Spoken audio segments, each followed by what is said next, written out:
How's it going, guys? So in this video, we're trying to update the firmware on the NuX MG-30 multi-effects processor. And if you guys can see, I just rebooted the device and went into settings and went into info. So the firmware currently on the MG-30 is 3.17.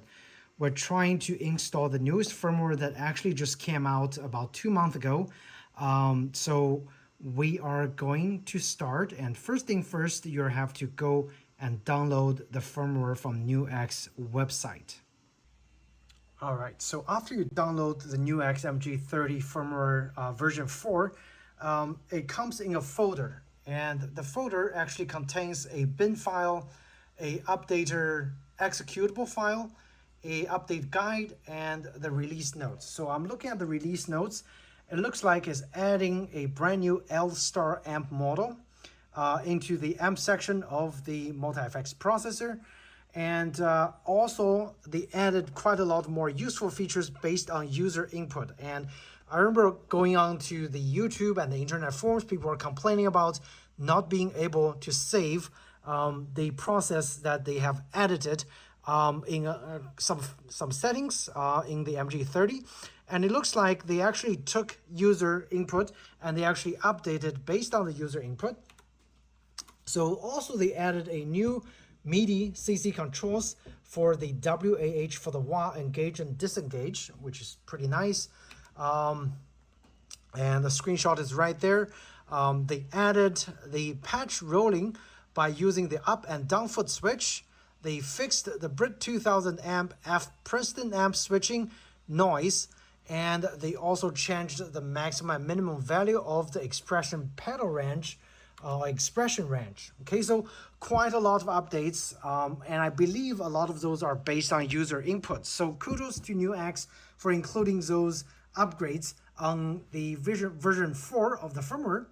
And so I actually just only had this amp for or effects processor for quite a short amount of time, but I do want to have the newest update before I start testing out and using the multi-effects processor. So right now you can see I have the power adapter connected. I have the USB connected to my PC right over there, and my little cat Sesame is just resting on here comfortably.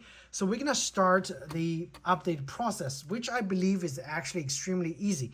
And this applies to Windows. And if you have a Mac, just use the update guide. Use the update guide, follow the instructions, which is basically plugging your device to the power adapter and the USB onto the computer, and then you run the updater. And now you press the down and up button all at the same time while you're turning on the power.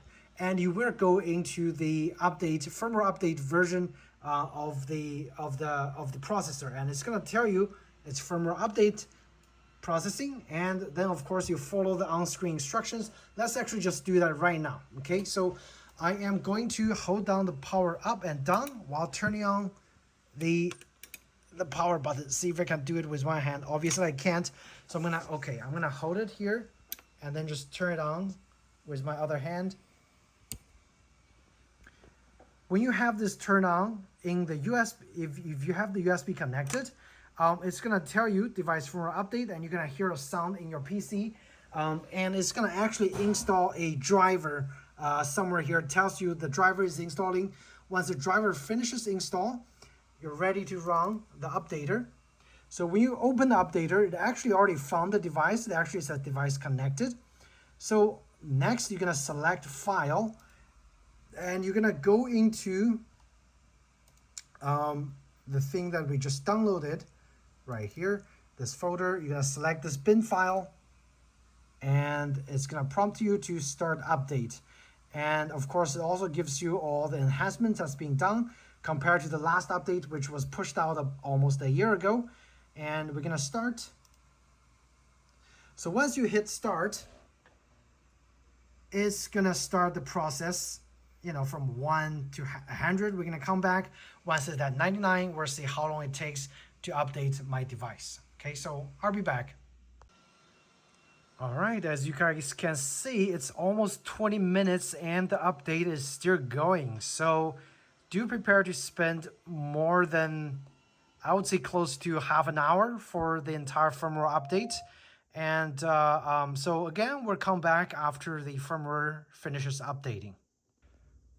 All right, so the entire process finished in about a little more than 20 minutes, probably 21 minutes. And when it finishes, it just says complete. And if you go to the desktop, you're gonna get a message that says turn off the software. So you can quit the software, and you are going to turn off the device as well. And the next time you turn it on, it's gonna be updated. So let's give it a try, see if the version is increased. Oh yeah, there you go. So now it's at version 4.